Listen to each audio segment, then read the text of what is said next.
Hello, and welcome to the Geopolitics Explained podcast. Today, I want to remain in the Middle East, but I'd like to zoom out from the conflict in Gaza. Instead, I would like to discuss a nation who has been linked to the peace pursuit in Gaza, specifically as one of the key diplomatic players, and that nation is Qatar. Now, Qatar has been victim to a strike from Iran back in June, which was a response to the United States operation against Iranian nuclear enrichment facilities. A month ago, we also saw Israel launch an attack on Doha targeting a Hamas residential facility, since the political branch of the group was housed in Qatar. Both of these occurrences place Qatar in an interesting diplomatic position in the Middle East. Firstly, with Iran, Qatar maintains open relations and shares the world's largest natural gas field at the South Pars field. As for Hamas being housed in Qatar, this often sees Qatar as one of the only credible Gulf states that can maintain communication with both Hamas and Washington. In the Israeli strike on the Hamas residential facility, we saw a Qatari security official killed. Naturally, the Qataris were outraged with this, but ultimately, aside from a summit, the Qataris ultimately didn't respond decisively. As a result of Qatar's role in the de-escalation of the 12-day war between Iran and Israel, and in their muted response to Israel's strike on Doha, it seemed that Qatar had received the short straw. But last week, we found out what Qatar would receive in return. It just didn't come immediately. So today, I'm going to dive into what Qatar received in return for its vital role in the Middle East, how this will shape the future of the Middle East, and how these unprecedented moves will be seen in the United States. So before diving into the deal, I want to cover the history that got us here in more detail. Back in January 2020, a US strike on Baghdad airport killed Iran's most powerful military commander, Qasem Soleimani. He was the head of Iran's Quds force, and the strike was a major escalation in tensions between Washington and Tehran. The strike was huge news, but in the aftermath, the timeline of de-escalation, in my opinion, has become the more interesting detail to explore. A few days after the strike on Baghdad airport, Iran launched 22 ballistic missiles at 2 military bases hosting US troops in the region. Operation Martyr Soleimani was the name of this operation, and the targets were the Al-Assad base and Erbil International Airport, both of which are in Iraq. No casualties occurred, and Iran stated its attack was, quote, in self-defense. Naturally, tensions de-escalated from here. If we flash forward from this occurrence in January 2020 to June 2025, we were in the midst of the 12-day war between Israel and Iran. This clash, ultimately, as we all know well, saw the United States get involved. The US attack seemed escalatory, but this actually marked the beginning of the end of this conflict. As a part of de-escalation after the US attack on Iran, I argued that a similar process could be undertaken by the Iranians this time, as they undertook in 2020 to de-escalate. This prediction ultimately came to fruition when the Iranians did repeat their 2020 process, this time attacking the Al-Udeid Airbase in Qatar. With this geopolitical theatre, the conflict de-escalated. This is because all sides were incentivized to do so. The United States didn't want to be dragged into a hot war in the Middle East. Iran was damaged from the attacks from Israel and the lack of air defense systems that they possessed. And the conflict was suspecting to be costing Israel $250 million a day. Because no nation was incentivized to continue these clashes in the long term, every nation got what they want by de-escalating. However, there is one nation who ultimately didn't get what they wanted as a result of this attack, and that's Qatar. At the time, I stated that for Qatar to agree to this, the nation would likely get something in return. Now, this didn't have to be immediately, and time has proven that it wasn't.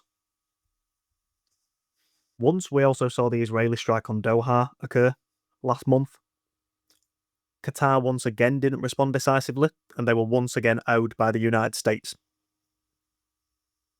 In the last few weeks, however, we've seen what Qatar will be given in return. Firstly, for its key diplomatic role in the Middle East, and secondly, for its patience in seeking to de-escalate conflicts in the Middle East. Now, this entire process started a few weeks ago when Israeli Prime Minister Benjamin Netanyahu visited the White House. While here, Trump pushed Netanyahu to apologise to the Qatari Prime Minister for the Doha strike. In the aftermath of this phone call, Trump then issued his 20-point Gaza plan. A key difference between the version of the plan that Trump presented here and an earlier version that was presented to Arab leaders is that there was no specific mention that Israel would not attack Qatar again in the future. This point wasn't included because alternative arrangements had been made and it didn't explicitly need to be stated anymore. This came when we saw Donald Trump give Qatar something that Saudi Arabia has been seeking for many years, and that's a security guarantee. This came via an executive order, and it has a similar condition to NATO's Article 5. The United States will treat any armed attack on Qatar as a threat to the peace and security of the United States. As I discussed, we've seen Iran and Israel undertake such strikes, and moving forward, this likely won't happen again as a result of this executive order. Now, one aside to note, since this is an executive order, this is a Trump presidential commitment. Executive orders can be rescinded by future presidents, but currently, this order still carries a strong deterrent value. But we didn't see the deal stop there. Last week, we saw the United States finalise an agreement that will see Qatar open an Air Force facility in Idaho, as announced by US Defense Secretary Pete Hegseth. The facility was said to be where pilots from Qatar would be trained to fly F-15s, and it marks another huge step in the tightening of US-Qatari relations. Now, this deal was critiqued almost immediately, with many seeing a foreign base in the United States as a potential threat to national security. It was then clarified that this base would be controlled and owned by the United States. Still, some people did see that the presence of foreign troops who have their own geopolitical goals and incentives could still clash with US interests. However, it's worth noting that similar arrangements have been made before. Singapore has actually been training its pilots at the same base in Idaho since 1998. So these last few weeks have had clear significance, both in the Middle East and in the United States. Ultimately, this cements Qatar's evolution from a patient, vital mediator in the Middle East to a key strategic ally of the US.